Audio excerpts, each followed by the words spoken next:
Datanglah malakul jibal, malaikat penjaga segala bukit di atas dunia. Kau tunjuk mana bukit yang paling besar ya Muhammad, akan kutimpakan kepada mereka.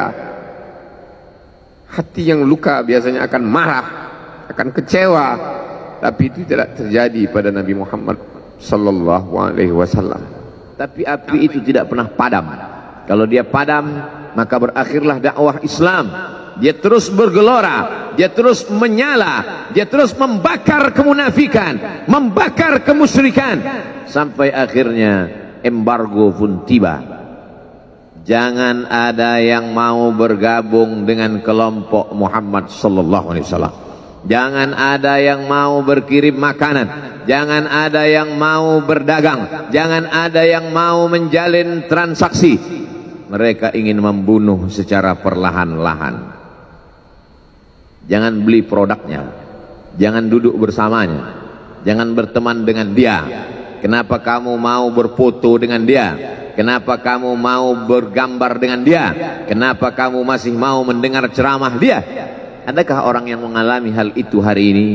Adakah ketakutan-ketakutan dari hamba Allah yang mengatakan Allahu Akbar, Allah Maha Besar, tapi takut ditinggalkan kawan, cemas ditinggalkan sahabat? Maka itu pernah terjadi pada kelompok Sayyidina wa Maulana Muhammad sallallahu alaihi wasallam.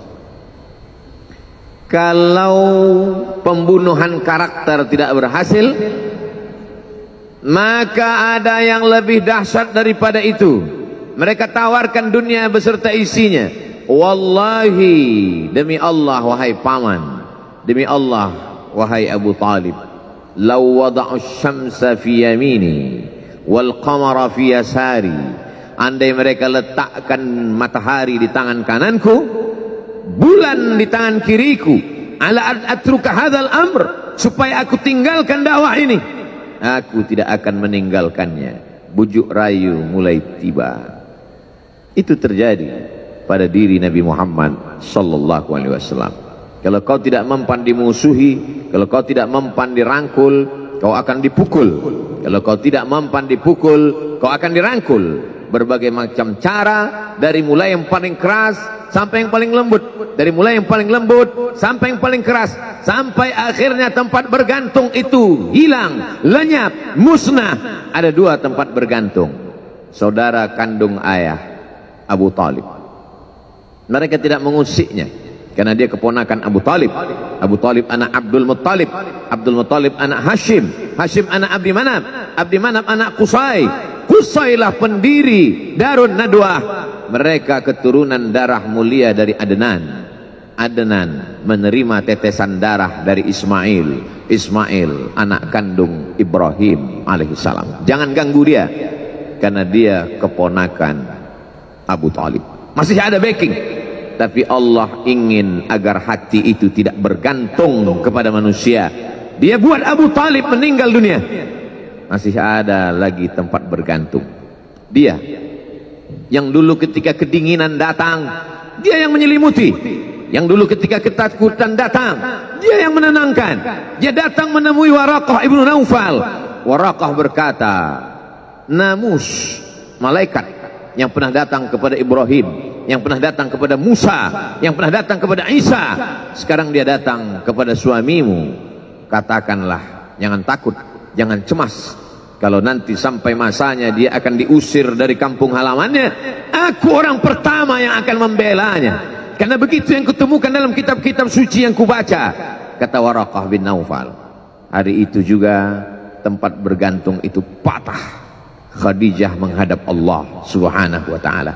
Tak lagi ada makhluk tempat bergantung, tak ada lagi ranting tempat berhinggap, tak ada lagi batang kayu tempat berpegang. Allah ingin agar engkau berserah hanya kepada Dia saja. Tidak ada makhluk.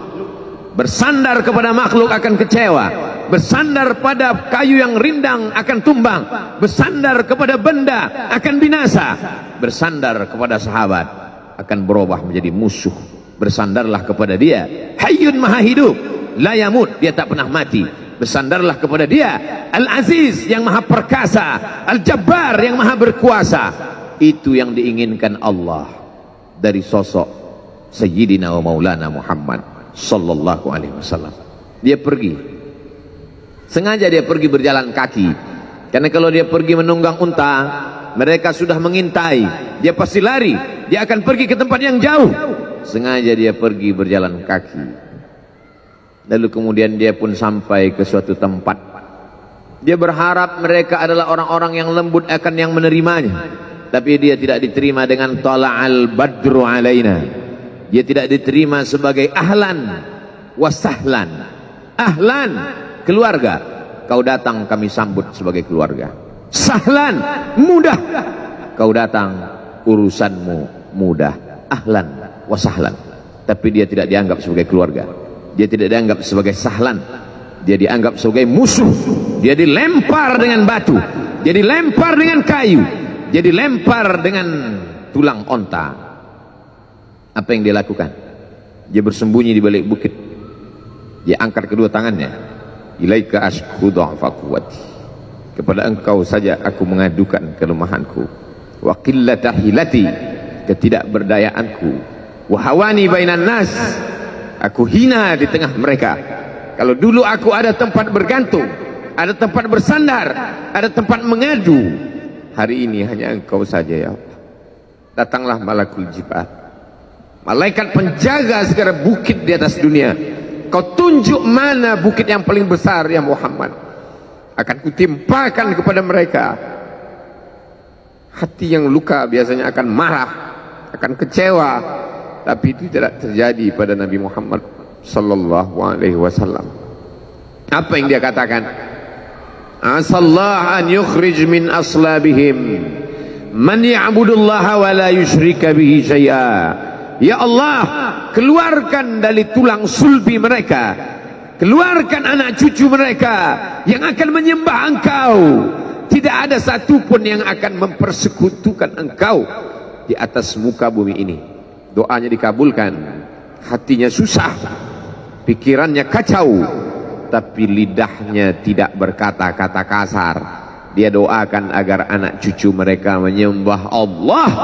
100% penduduk Taif hari ini bersyahadat asyhadu an la ilaha illallah wa asyhadu anna Muhammadan Rasulullah. Doa orang yang teraniaya, doa orang yang terzolimi. Dia berhenti di sebuah kebun. Ada seorang yang bukan terpandang membawakan beberapa ranting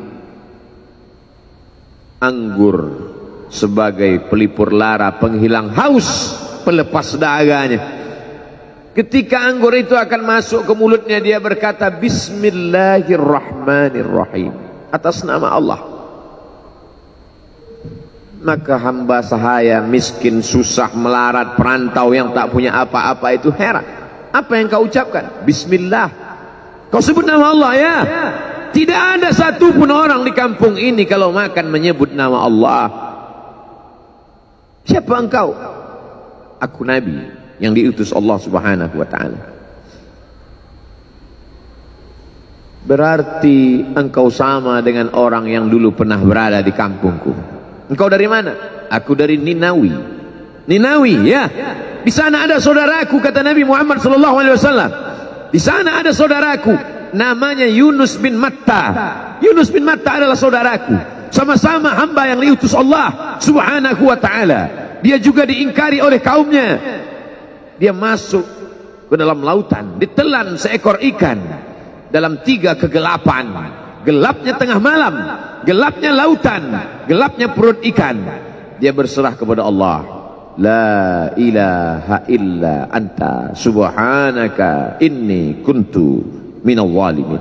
Begitu cara Allah mengingatkan Nabi Muhammad SAW. Apa yang kau rasakan hari ini belum ada apa-apanya dengan apa yang pernah dirasakan oleh Yunus bin Matta. Mendengar itu langsung saja Addas bersimpuh sujud mencium lutut Nabi Muhammad sallallahu alaihi wasallam. Dia tidak mulia, dia hamba sahaya, dia miskin, dia perantau, tapi dia sempat mencium tangan Nabi Muhammad sallallahu alaihi wasallam.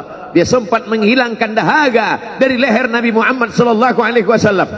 Pertemuan yang berkesan. Biarlah pertemuan itu sekali, tapi sampai ke lubuk hati.